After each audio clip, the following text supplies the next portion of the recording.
It was around 11 o'clock at night, on a farm, in the middle of nowhere.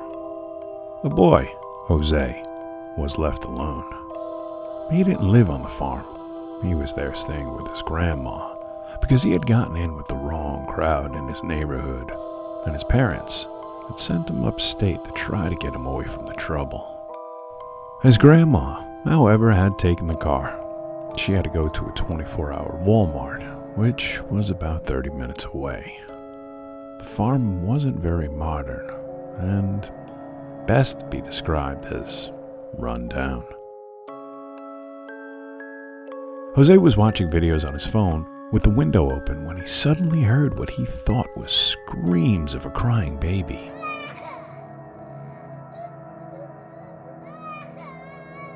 Now, instantly, he froze in fear, because surrounding the farmhouse was nothing but fields. It was literally miles and miles of fields, and at night, they lay in a complete and utter darkness.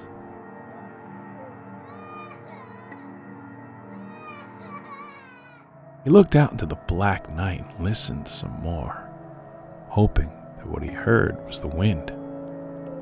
But the crying continued.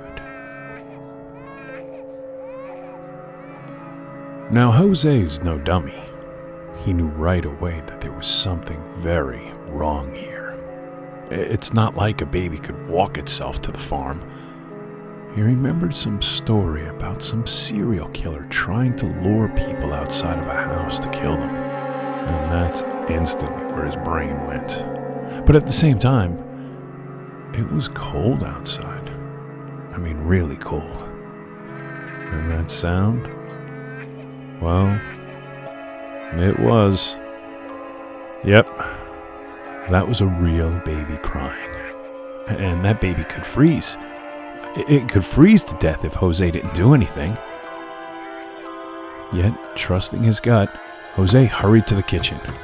He grabbed the kitchen knife from the drawer and slowly opened the front door. It creaked loudly, announcing he was on his way out. As he stood staring into the darkness, the sound of the baby no longer filled the air. For a moment, Jose questioned his sanity. Did he really hear a baby? Jose thought about going back inside, but then he was like, I'm not a chicken, and this baby might need saving.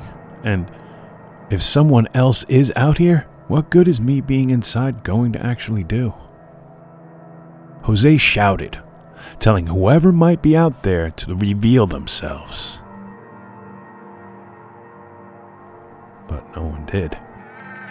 Instead, the baby cried some more.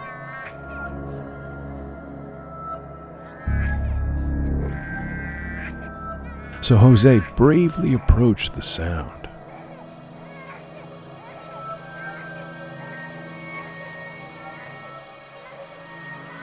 Step by step, he got closer.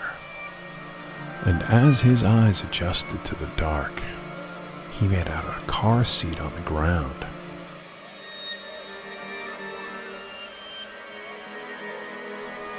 He scanned a bush nearby, having a weird feeling that he was being watched. So rather than take the direct path to the baby seat, he took a longer route, curving around some trees, until he got a view inside the car seat.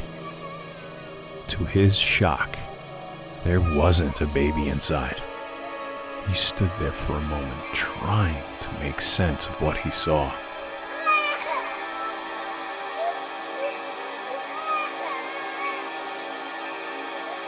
It was a cell phone, playing the voice of a baby crying. His eyes shifted to the bushes as they rustled. Suddenly, from behind him, a huge man the size of a sumo wrestler charged towards him. Jose ran for his life as the man, who was wearing nothing but a baby's diaper, screamed like a wild animal.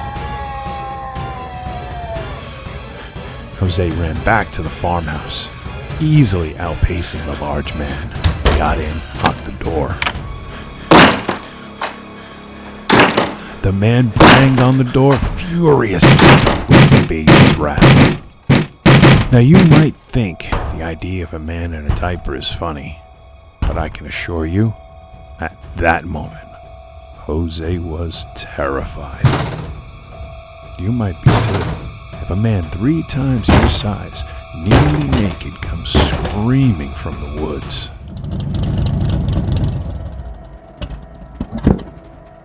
At around 12:30 a.m., Eliza Gonzalez returned home from Walmart. While the lights were off and she assumed her grandson Jose had gone to bed. She entered the house and locked the door behind her. She proceeded straight to her bedroom, missing the fact that Jose was on the couch, dead, stripped naked. Pacifiers were jammed down his throat. The person who did this to Jose was waiting for Eliza in the farmhouse.